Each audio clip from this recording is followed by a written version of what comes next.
Hi, and thanks for logging on to the Daily DVAR HALACHA. And here's a brand new HALACHA for units for Thursday, 19th day of September, 19th day of Elul. We're getting closer and closer to Rosh Hashanah, so let's take a moment here to just do a few of the things that people need to know about the blowing of the shofar.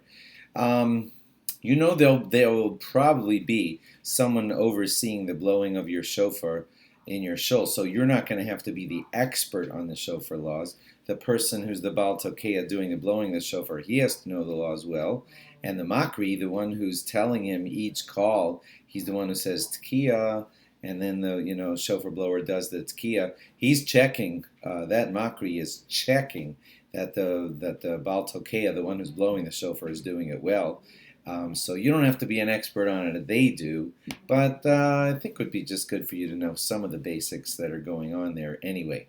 One of them is that when the person is blowing the shofar, he's doing the mitzvah for himself and for you. He is intending for everyone in the audience to be fulfilling their mitzvah by listening. That's important.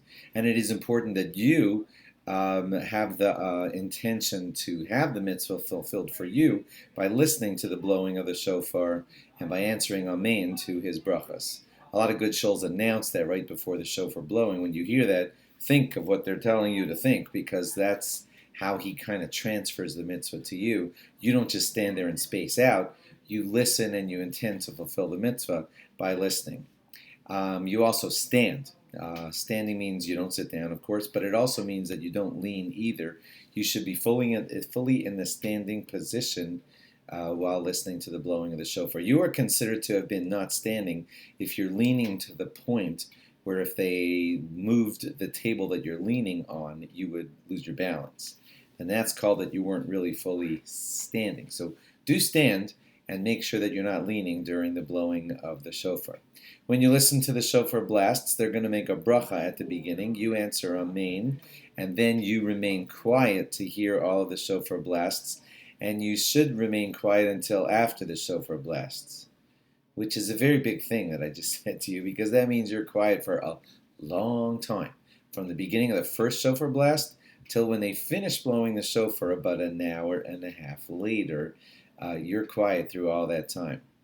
Yep, no talking for an hour and a half or so, however long it takes, because that bracha applies to all of the shofar blowing, and you should remain silent until you hear all of the shofar blasts.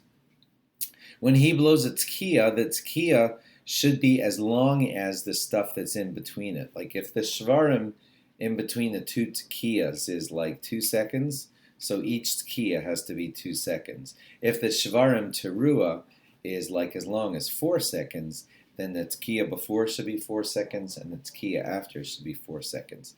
All the sounds out of the shofar are kosher. In other words, when you're making a tkiya, we don't care if it's very high-pitched or very low-pitched. We just care that it's one straight continuous sound, even if it was like a little bit scratchy throughout the whole sound. As long as it's that one continuous straight blow with a bit of scratchiness in it, that counts as a tkiya.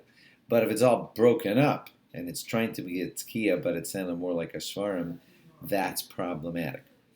There are special laws that we won't go into here, but about when the Baal Tokeya takes a breath in between the blows and when he holds his breath and all that. He's supposed to know that stuff.